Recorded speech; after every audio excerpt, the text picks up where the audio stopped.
интервью алайын дедим эле. Ала качууга кандай карайсыз? Ала качуу эми Кыргыздын улуттук када салтында бул ала качуу болгон эмес да негизичи. Ала качууда мындай болгон жаш кезинде кызды кудалыкка барганда тебетей менен атылган да кыздын башыначы. Ошол тебетейде жыгылып калган кыз гана ошол алып качпай ошону туруштук келген кызды гана алып кеткен. Азыркы салт санада бул азыркы 21 жыл эмес 20 жылдан баштап эле бул ала качуу өзүнчө бир салтка айланып калды да. Мен көз карашым ала качууда өз негизи кыз жигит бийлигине туура келсе гана турмушка курууга мүмкүнчүлүк болот да.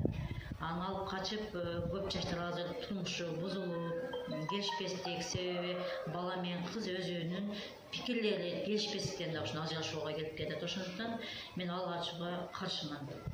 Андан көрө ушу кыз жигит жакшылап сүйлөшүп, анан сөйкө салдырылып, салт санасын колдоп, ошо менен жанагындай ЗАГСка эмес, ат үстүндө алып барып, модун жеңелери ошол кууп барышкан да, септен ат үстүндө, төбөлөрдүн үстүндө алып барып, салт сана менен ошол жерге узаткан, кошоп айтышуу менен, кошоп айтууда жанагындай ыйык ошо эмес, ошо кыздын жакшы жактарын кошоо аркылуу жетишкен ошол төркүнгө кайын журтка жетишкен да.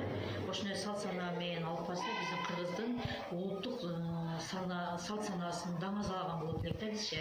Ошондуктан мен ала качууга каршымын. Эч качан ала качуу болбосун, дайыма бактылуу жашай берсин демекчимин. Рахмат эжеке.